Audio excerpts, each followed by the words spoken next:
Hello, this is Teri. Welcome to another share recording of my YouTube channel, Amethyst Astro Tarot, and my podcast, Stars and Cars Chronicles by Amethyst Astro Tarot.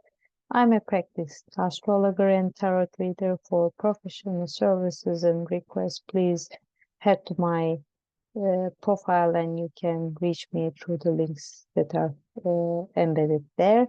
And having said that, today is 21st of May 2024, but this video and this recording will be released much later. And it would be about the full moon in Sagittarius that is going to happen on the 23rd of May. But the different thing is that I have decided to divide the technical points and the interpretation points. So this would be the part one, in which I will give information about the technical points, much more numbers than numbers in a way supported by words so that they don't stay in the air. And in the second part that will be released as well, I will be talking more about what it might mean for us, the meaning of this full moon in Sagittarius. So for technical details, I will be sorry about this. I will be sharing shortly the chart of the full moon in Sagittarius, but I will first be telling the when it will happen, how it will happen. Here we go. Here we go, the chart. Okay. The full moon in Sagittarius will be happening on the 23rd of May 2024 at 2:53 UK time.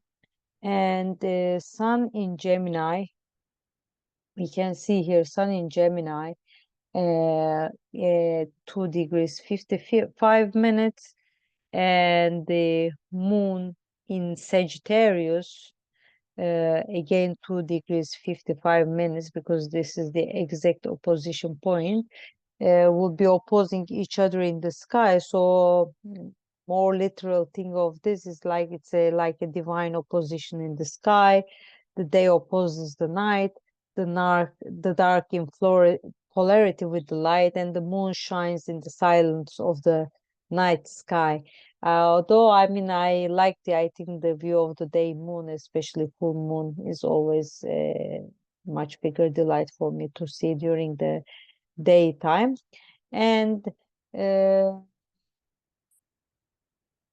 the thing is that there is a theory by Dietrich Pessin about the lunar gestation cycles, like that the moment that a new moon starts, every 9 months, there are cycles that are related with the start of that new moon coming to the full moon, and then comes to the point of reconciliation with the third quarter.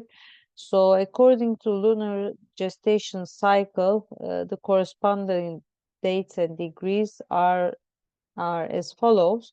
The new moon related with this full moon that will happened actually in 23rd of November 2022. It was 1 degree 37 minutes Sagittarius, and the first quarter of that related with this new full moon happened actually, or new moon happened on the 24th of August 2023, which was the 1 degree Sagittarius, and the third quarter would be happening on the 20th of February 2025, 2 degrees 19 minutes Sagittarius. It's always good to, I mean, note these dates and then these degrees, etc. Why? It's technical, but if you at least have a general knowledge of your natal chart, and also you tend to, I mean, note things happening in your life, like a diary or journaling, etc., you can start seeing from that new moon on the 23rd of November 2022 how it developed until now and how it might have affected your life during this course. And in that sense, first quarter may have been acting upon the new seeds that were planted during the new moon. And third quarter might feel like the reconciliation of everything so far, while full moon, which we are approaching now, maybe the completion or the peak of the new moon, which the new moon, of course, we are talking about the fresh beginnings or new seeds planted back in 2022. I always like asking to refresh our minds. I also refresh my mind, but my mind something doesn't respond me. Maybe it's because sometimes even it happens in a certain area of our life, maybe not necessarily anything that something significant happens in our life in that context. So that's why sometimes, as I say, my brain and my memory uh, lane in that side doesn't respond me. So when we look at the Metonic cycle, which is the 19-year cycle, in 20,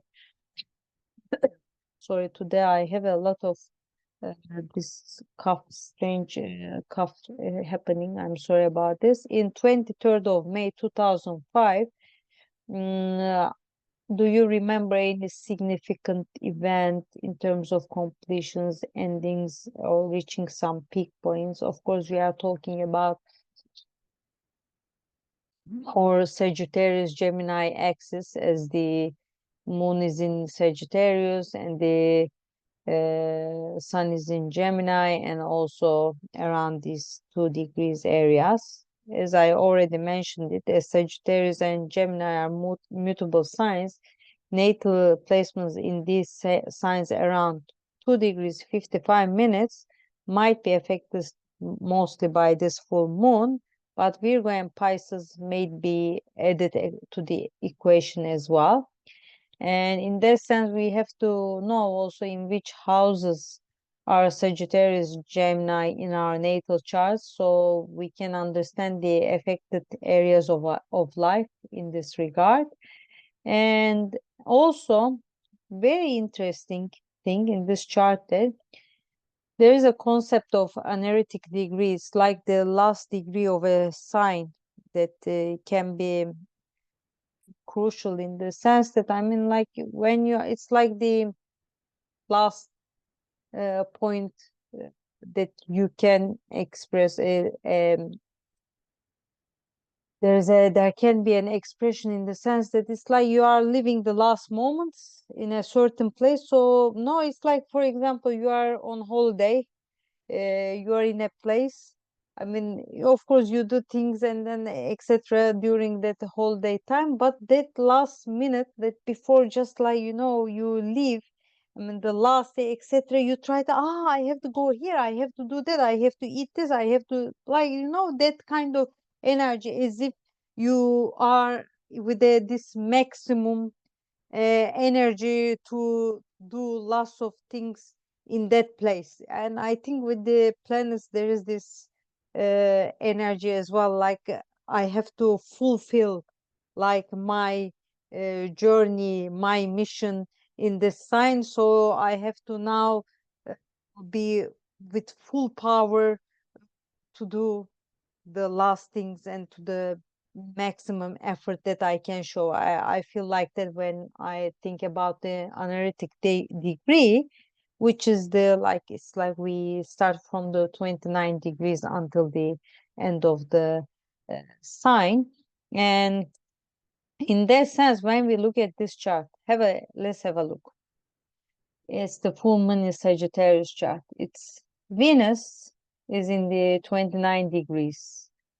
Jupiter, 29 degrees. Neptune, 29 degrees. And interestingly, what is interesting coming is that ascendant and descendant, that's the axis, is 29 degrees. And MCIC, we see here midheaven, and IC is also 29 degrees. So it is like this chart in general has this energy of, like, also, I mean, like, it's the same as full moon, no, that completing a mission, making last and maximum effort and getting ready for the next stage. That kind of energy is existing in this chart a lot.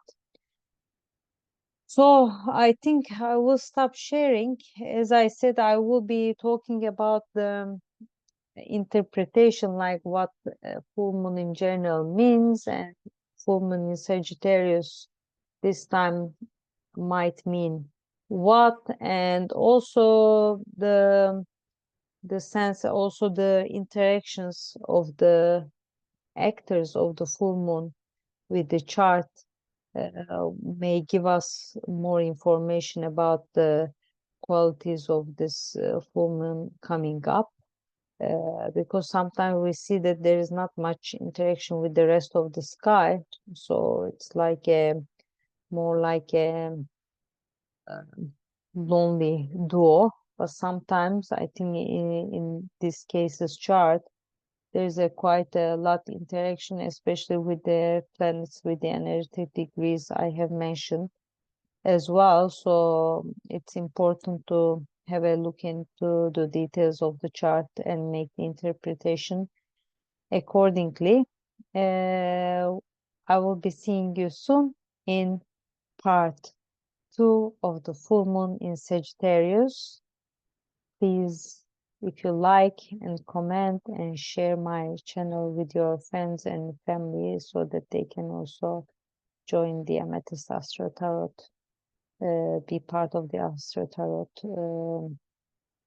Uh, I wouldn't say community, but it's like this kind of circle, so that we can all support each other. So thank you very much for listening to me. All the best. Bye bye.